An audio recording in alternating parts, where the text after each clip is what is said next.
Hi everyone, this is Jim. Welcome to this Blitz chess postmortem video. This is postmortem of my Blitz chess game number 138. I was black here. My opponent played e4 and I played e6. And we're doing this without the help of the opening book or the chess engine. I looked at it earlier. And for one thing, my opponent left the opening book very early with this move, bishop c4. So this is not a normal move. D4 is the normal move, and lots of different lines after that. I won't go into them since this is not relevant to this game. I play D5 immediately, and he takes, and then retreats the bishop. And as you might expect with a peculiar opening choice like this, white has already given the opening advantage to black. So black has an easy game here, and has the opening advantage that is usually reserved to white. Basically, this bishop is a little bit out of play here, and so I can just keep developing normally. Knight f6, knight e2, cancel that, knight e2. And then I played c6, just hoping to set up a wall of pawns here and keep his light-squared bishop out of the game for as long as possible. He castled, and I went bishop d6. I was thinking about c5, but d6 looks like a good diagonal here. And he played c3. I thought c3 was going to be a setup for d4, but he surprised me and played something different. I castle, and he played d3. Yeah, so that was the surprise. And so I went bishop c7. A little bit of a tricky move. I was planning to play queen to d6 and just checkmate him over here if he wasn't awake. So it's a little alertness test. But he passed the test. So let's see. It was bishop c7. He played bishop g5, pinning my knight, and I played queen d6, and he played g3, blocking my queen. So, but let's back up 2 steps. Now it's black's move here, and I had sort of pre-planned that move, queen d6, but that's not the best move. In this position, black has a tactic, and so anyway, why don't you take a look at this and see if you can find the tactic, a pretty common one. You ought to be able to spot it. Okay, I'm going to give the answer away. Pause the video if you haven't seen it and see if you can figure it out. But the answer is the classic bishop takes h2 check, and basically this just wins a pawn. It doesn't matter if there's 2 moves. He can go king h1 or he can take the bishop, so king h1 just wins a pawn outright. So if he takes the bishop, the way you win the pawn is with knight g4 check, and then the best move for white is just to retreat the king and you grab the bishop. So famous tactic, seen many times in many games. And I might have spotted it myself if I hadn't been so intent on playing queen d6, which is what was played in the game. So there was one tactic missed, but I still have a comfortable advantage here. I'm not too worried. So after g3, I play bishop h3, just taking advantage of the light squared holes here, and he moves his rook to the side. I go knight b d7, just developing my pieces, and bishop f4. And so I had already gotten a little bit sloppy here, because bishop f4 is a good move. Attacks my queen. Oh, I didn't mean to draw it like that. Let's try and draw the arrow straight. It attacks my queen, and if my queen moves out of the way, it attacks the bishop. So I'm just very lucky that there's actually a saving move here for black. So this is an interesting puzzle. If you're black, there's a way to save the game and not give up a piece here, and actually even retain some slight advantage.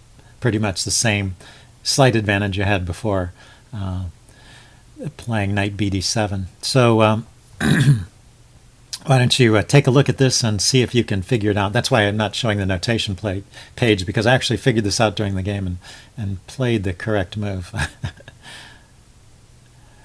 Okay, I'm going to give the answer away. Go ahead and pause the video and think about it if you want to think about it some more. The answer is knight to e5. And at first I thought this wasn't going to work because of d5. Just, this knight's in a pin, so it can just be attacked. But there's a nice escape from the pin here with this check. King is in check, and he has only one legal move. And then you have time to move the queen somewhere and save the queen. And now he can exchange bishops or move his rook. He needs to move the rook away from the knight. But after that, it's pretty much an even game. And I think he can do it in either water. He can probably take first and then move the rook. Not entirely sure, but in any case, this is about an even position. So it could have been a pretty terrible...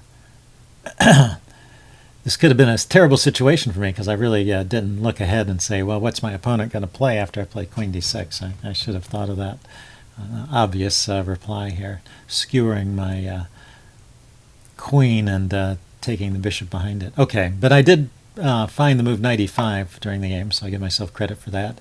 And my opponent realized that d5 wasn't going to work, so he played the move knight to d4. Okay, so that unleashes another attacker on the knight, so I bring over a defender. Actually, I chose the other rook, sorry. I need to defend the knight so that I can move my queen away from the task of defending the knight. So rook fe1, he goes knight d2, trying to bring more forces on the scene and continue his development, so logical play.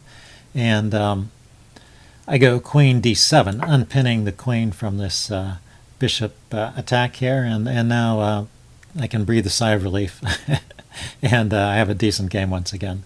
The slight edge for black that I had all along, actually. So I never gave it away. I just played a little bit sloppily there, not realizing what was coming.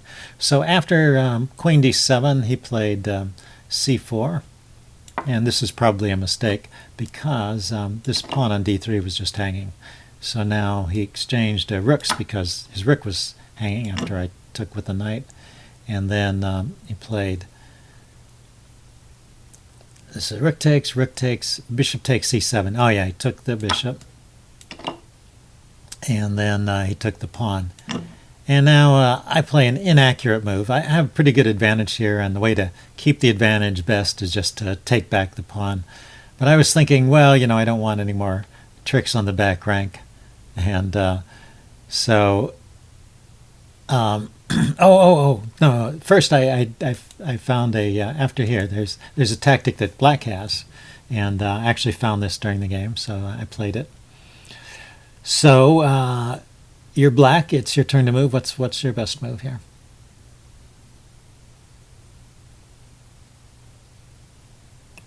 Okay, I'm going to give the answer away. The answer is rook e1 check, forking the king and the queen. So he has to take, and then you take back, and then he still doesn't have time to take this pawn, so he takes with the rook.